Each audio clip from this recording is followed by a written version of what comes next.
आज सत्ता में हमने न्यूज मित्रों के लिए एक सवाल जवाब वाली कुंजी भी तैयार की है, जिसे देखने के बाद आपको समझ में आ जाएगा कि आखिर होर्मुज स्ट्रेट पर अमेरिकी नाकेबंदी का मतलब क्या है। लोगों के मन में सवाल है, होर्मुज तो पहले से बंद है, तो अमेरिकी नाकेबंदी का मतलब क्या है। असल में ईरान ने होर्मुज को सबसे सकरे रास्ते पर बंद किया है, जो करीब 33 किलोमीटर का है, जहां ईरान का कंट्रोल सबसे ज्यादा है।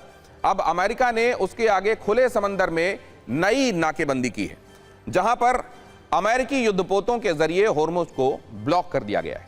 इसके लिए अमेरिका ने समंदर के 35 किलोमीटर के दायरे में युद्धपोत तैनात कर दिए हैं। दूसरा सवाल, क्या अमेरिका होर्मुज स्ट्रेट में अब सारे जहाज रोकेगा?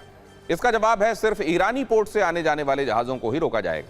यह अमेरिका ने साफ कर दिया है, जबकि दूसरे खाड़ी देशों से आने जाने वाले जहाजों को रोका नहीं जाएगा। एक और सवाल जो ट्रेंडिंग है, क्या अमेरिका भारत आने वाले जहाज को रोकेगा?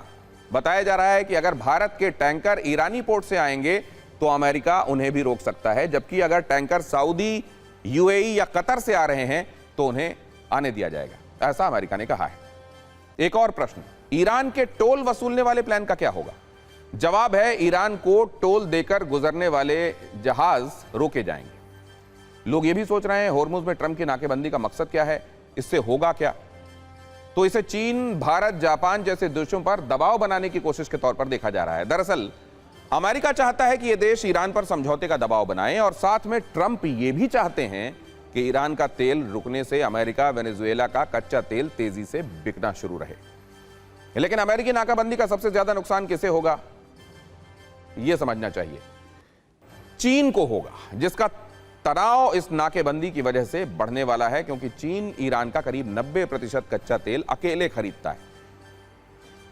लोगों को एक और सवाल परेशान कर रहा है, अगर अमेरिका चीन का तेल रोकता है तो क्या चीन भी युद्ध में उतर जाएगा? जवाब है, चीन के सीधे युद्ध में उतरने की आशंका कम है, क्योंकि उसके पास ताइवान से लेकर रेयर अर्थ मिनरल्स तक अमेरिका पर दबाव बनाने के कई विकल्प हैं।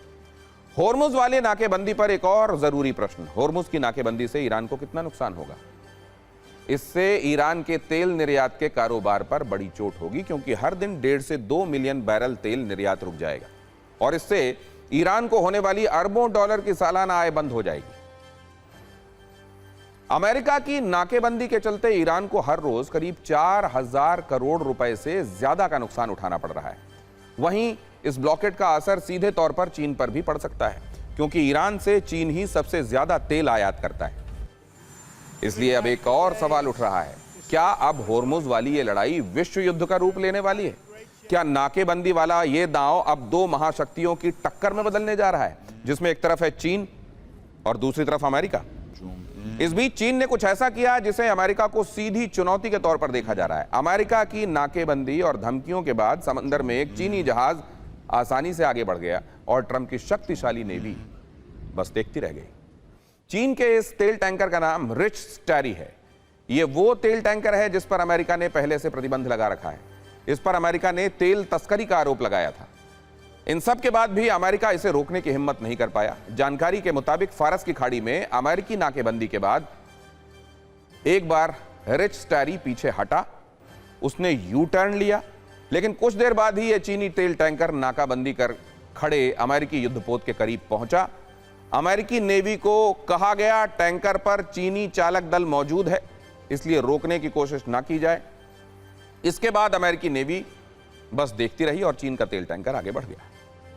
सामने आए शिपिंग डेटा से इस बात की पुष्टि हुई है। खबर है, रिच स्टैरी करीब 2.5 लाख बैरल मेथनॉल लेकर जा रहा था, जिसे यूएई के हमरिया पोर्ट से लोड किया गया था। इस घटना को सिर्फ एक जहाज के नाकाबंदी तोड़ने के संदर्भ में नहीं देखा जाना चाहिए।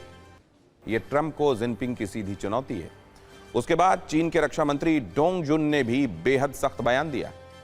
उन्होंने कहा, अमेरिका हमारे मामलों में हस्तक्षेप न करे। ईरान से चीन का व्यापार और ऊर्जा समझौता है, जिसे हम हर हाल में पूरा करेंगे। उन्होंने स्पष्ट किया कि होर्मुज पर ईरान का हक है और ईरान ने इसे हमारे लिए खोला है, इसलिए हमारे जहाज आ जा रहे हैं। अगर जहाजों की इस आवाजाही में अमेरिका का दखल हुआ तो नतीजे बहुत बुरे होंगे। इसी तरह चीन के जहाजों की आवाजाही फिर उसके बाद बढ़ी और अमेरिका ने सख्ती की, तो ये समंदर में सबसे खतरनाक पावर स्ट्रगल का मैदान बन जाएगा, यह समझा जा रहा है।